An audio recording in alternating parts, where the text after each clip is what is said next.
Knockout পর্বের শুরুতেই আর্জেন্টিনাকে এড়ানোর একটা পথ খুঁজে পেল স্পেন। প্রথম ম্যাচে কাবো ভার্দের সঙ্গে ড্র করে ওই সংশয়ের জায়গাটা তৈরি হয়েছিল, কেননা স্পেনের গ্রুপে যারা রানার্স আপ হবে তারা আর্জেন্টিনার গ্রুপের চ্যাম্পিয়ন দলের সঙ্গে নকআউট পর্বের শুরুতেই রাউন্ড অফ 32-তে মুখোমুখি হয়ে যাবে। এখন আর্জেন্টিনা তো তাদের গ্রুপে চ্যাম্পিয়ন হবে, এটা মোটামুটি প্রত্যাশিতই, এবং সেইভাবেই লিওনেল মেসির দল এগোচ্ছে। স্পেন যদি তাদের এই গ্রুপে চ্যাম্পিয়ন হতে না পারে, ধরেন তারা দ্বিতীয় হয়ে গেল, তাহলে কিন্তু নকআউট পর্বের শুরুতেই সেই মরণ আর্জেন্টিনা ভার্সেস স্পেন, যেটা খুব সহজে বিশ্বকাপ ফাইনালও হতে পারে। স্পেনের ওই সংশয়টা নিজেদের ভেতরেও যদি কিছুটা থেকে থাকে, নিশ্চিতভাবেই ছিল ভাই, কাবো ভার্দেকে হারাতে পারেনি, সংশয় জায়গায় তৈরি হবে না কেন? কিন্তু আজকে আবার তারা সৌদি আরবকে স্রেফ তুড়ি মেরে উড়িয়ে দিয়ে সেসব সংশয়ও উড়িয়ে দিয়েছে। এবার বিশ্বকাপের শিরোপা জয়ের অন্যতম ফেভারিট যে স্পেন, আজকের এই ম্যাচটাতে তারা বুঝিয়ে দিয়েছে। এখন বলতে পারেন যে ভাই, সৌদি আরবের সঙ্গে ম্যাচ জেতাতে আর এত কিছু বোঝানোর কি আছে? অ্যাট দ্য সেম টাইম তাহলে কাবো ভার্দের সঙ্গে যে ম্যাচটা ড্র করেছিল সেইখানটাতে তো অনেক কোয়েশ্চেন মার্ক তৈরি হয়েছিল। সেই কোয়েশ্চেন মার্কগুলো তো আসলে মুছে ফেলতে পেরেছে অন্তত পক্ষে স্পেন আজকের এই পারফরমেন্সে। ইজিলি সেটা আরও অনেক গোল হতে পারতো। তারা ওই যে শুরুতেই 25 মিনিটে 3 গোলে এগিয়ে যাওয়ার পর আর খুব বেশি কিছু করতে চায়নি, যে অনেক গোল দিয়ে অনেক কিছু করার প্রয়োজন নেই। সেকেন্ড হাফে প্লেয়ার চেঞ্জ করে স্পেন মোটামুটি একটা কমফোর্টেবল ভিক্টরিটাই নিশ্চিত করতে চেয়েছে, এবং সেই জয়টাতে লামিন ইয়ামাল, তার কথাটাই আলাদা করে অবশ্যই বলতে হবে। দেখেন, স্পেন সৌদি আরব আজকের এই ম্যাচটাতে প্রথমত আসলে লামিন ইয়ামালের চেয়ে আমার কাছে মনে হয় স্পেনের যে কিপার উনাই সিমন, তার কথা বলতে হবে। না অনেক সেভ করেছেন, দুর্দান্ত ওয়ার্ল্ড ক্লাস সেভ। আমরা ওই যে আগের দিনই ওয়ার্ল্ড কাপটাতে দেখলাম যে 15টা সেভ করেছেন গোলকিপার। তার আগে কাবো ভার্দের গোলকিপারকে দেখেছি, কুরাসাওয়ের গোলকিপারকে এইখানটা দেখলাম। এইসব কারণে না, কারণটা হচ্ছে কি যে মোটামুটি উনাই সিমন পুরো ম্যাচটাতে দর্শক হয়েছিলেন। স্পেন ইনফ্যাক্ট আজকে 10 জন নিয়ে খেললেই পারতেন, এই গোলকিপারের কোনো প্রয়োজন ছিল না। তারা সৌদি আরবের ওই বিচ্ছিন্ন কয়েকটা জায়গা বাদ দিলে এমনভাবেই সৌদিকে চেপে ধরেছিল যে স্পেনের কিপার উনাই সিমনের আসলে মোটামুটি পুরো ম্যাচে দর্শক হিসাবে খেলা দেখার বাইরে খুব একটা কিছু করার ছিল না। করার ছিল লামিন ইয়ামালের, সেইটা তিনি করে দিয়েছেন। করার ছিল মিকেল ওয়াইয়ারজাবালের, সেইটা তিনিও করে দিয়েছেন। স্পেশালি লামিন ইয়ামাল প্রথম ম্যাচটাতে ইনজুরির কারণে তো তিনি লাস্ট 20 মিনিট মাত্র খেলেছেন, এবং সেই 20 মিনিটের মধ্যেও বেশ কিছু চান্স ক্রিয়েট করেছেন। আজকের ম্যাচে স্পেনের কোচ ডে লা ফুয়েন্তে তাকে একেবারে ফার্স্ট 11-এ রাখেন, এবং প্রথম গোল পেতে লামিন ইয়ামালকে মিনিট 10 শুধুমাত্র অপেক্ষা করতে হয়।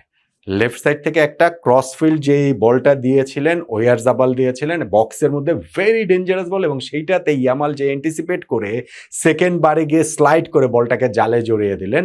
এটা অ্যাপারেন্টলি খুব সিম্পল গোল, কিন্তু এই গোলটাতে আসলে খুবই মানে আমার কাছে মনে হচ্ছে একদম ট্রেনিং গ্রাউন্ড থেকে আসলে উঠে আসা গোল। সেই প্র্যাকটিসের ফসলটাই আসলে তারা পেয়েছে। তবে সবচেয়ে মুগ্ধ করা গোল আসলে ওয়াইয়ারজাবালের ওই গোলটা, যেইখানটা থেকে রাইট সাইডে পেড্রো পোরো তিনি হচ্ছে গিয়ে বক্সের মধ্যে ওই ডিবুর মধ্যে তিনি একটা মানে লব করলেন, বলটা মাটিতে পড়ার আগেই কুকুরেয়া সেইটাকে ভলি করলেন, এইবার মাটিতে পড়ার আগে দানি অলমো হেড করলেন, এইবার সেই বলটাকে ওয়াইয়ারজাবাল জালে জড়িয়ে দিলেন। মানে এই যে মুভটা হলো 1টা 2টা 3টা 4টা, সেইটা আসলে একটা দেখার মতো মুভ ছিল। এবং স্পেনের এই কুইক পাসিং, কুইক মুভমেন্টে যে সৌদির কাছে কোনো জবাব ছিল না, সেইটাই এখানটাতে বোঝা গেছে। ওয়াইয়ারজাবাল আরও একটা গোল তিনি দিয়েছেন, যেটা আমি বললাম যে প্রথম 25 মিনিটের মধ্যেই দলটা 3 গোলে এগিয়ে যায়। ওই যে কর্নার থেকে একটা স্ক্র্যাপি একটা সিচুয়েশন থেকে বলটা তিনি হচ্ছে ওইখান থেকে জালে জড়িয়ে দিয়েছেন। টিপিক্যাল স্ট্রাইকারের গোল। প্রথম ম্যাচটাতে তিনি ভালো খেলতে পারেন নাই, অল্প কিছু বল টাচ করেছেন। সো স্পেনের ওই যখন কাবো ভার্দের সঙ্গে গোল দিতে পারে নাই, সেইটা নিয়ে ব্যাপক সমালোচনার মুখে ওয়াইয়ারজাবালকে পড়তে হয়েছিল, কিন্তু সেই ওয়াইয়ারজাবাল এই ম্যাচটাতে জোড়া গোল করে তার ওয়ার্ল্ড কাপটা আসলে স্টার্ট হলো। লামিন ইয়ামাল একটা গোল করেছেন এবং রাইট সাইড থেকে নিয়মিতই আতঙ্ক ছড়িয়েছেন সেকেন্ড হাফের শুরুতেই। ইনফ্যাক্ট ফার্স্ট হাফের পরেই আর কোচ ডে লা ফুয়েন্তে এই লামিন ইয়ামাল কিংবা মিকেল ওয়াইয়ারজাবাল কাউকে আর মাঠে নামাননি, কারণ 3-0-তে জয় এটা এগিয়ে আছে, জয় একরকম নিশ্চিত হয়েছে। ওয়ার্ল্ড কাপের সামনে অনেক টেস্ট আছে। সো শুধু এই স্টার প্লেয়ারদের ইনজুরি ঝুঁকি বাড়িয়ে এই ম্যাচটাতে যখন আর প্রয়োজন নয় সেটা লাভকে। সেকেন্ড হাফের শুরুতে অবশ্যই স্পেন আরও একটা গোল পেয়ে গিয়েছে, এবার সেটা আত্মঘাতী গোল। কুকুরের শটটা প্রতিহত হয়ে ওই যে সৌদি ডিফেন্ডারের গায়ে লেগে বলটা ঢুকে গিয়েছে। স্পেন শেষ পর্যন্ত 4-0 গোলে জিতেছে। শেষ দিকে গিয়ে ফেরান টোরেস আবার একটা গোল ওই ভিআরে সেটা বাতিল হয়েছে। ধরেন ব্যবধানটা আরও বড় ব্যবধান হতে পারত, তো সেটা যে হয়নি তাতেই বা কি যায় আসে। এখন স্পেন নিজেদের গ্রুপে লাস্ট ম্যাচটা খেলবে উরুগুয়ের বিপক্ষে। উরুগুয়ের আবার আজকে ম্যাচ রয়েছে যে তারা ওই কাবো ভার্দের সঙ্গে খেলবে। সো উরুগুয়ের বিপক্ষে বিপক্ষে ওই ম্যাচটা যদি স্পেন জিততে পারে, এখন ওই পরের ম্যাচের রেজাল্টের উপরে সেটা নির্ভর করছে উরুগুয়ে আর কাবো ভার্দের আজকের ম্যাচ যেটা, তো সেটা বাদ দিলেও আমি যদি ওই ম্যাচের রেজাল্টটাকে রিলেভেন্ট ধরেও যদি বলে লাস্ট ম্যাচে উরুগুয়ের বিপক্ষে জিতলে স্পেনের গ্রুপ চ্যাম্পিয়নশিপটা নিশ্চিত হওয়ার কথা, তাহলে আর্জেন্টিনাকে ওই নকআউট পর্বের শুরুতেই এড়াতে পারার কথা।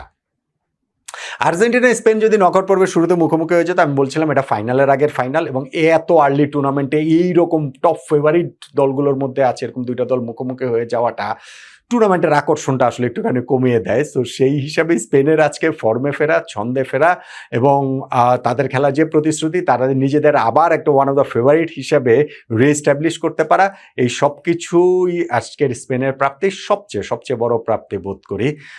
মিকেল ওয়াইয়ারজাবালের ফর্মে ফেরাটাকে, গোলে ফেরাটাকেও ছাপিয়ে অতি অবশ্যই লামিন ইয়ামালের স্টার্ট করা 45 মিনিট খেলা এবং 45 মিনিটেই প্রতিপক্ষের ডিফেন্স লাইনে হ্যাভক ক্রিয়েট করা।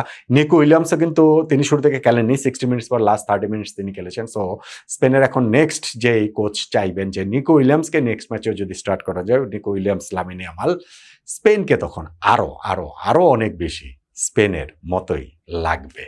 আর্জেন্টিনা স্পেন নকআউট পর্বের শুরুতে মুখোমুখি হচ্ছে না, তাতে করে দুই দলের সমর্থকরাই, খেলোয়াড়রাও তো বটে, তারা সবাই কিছুটা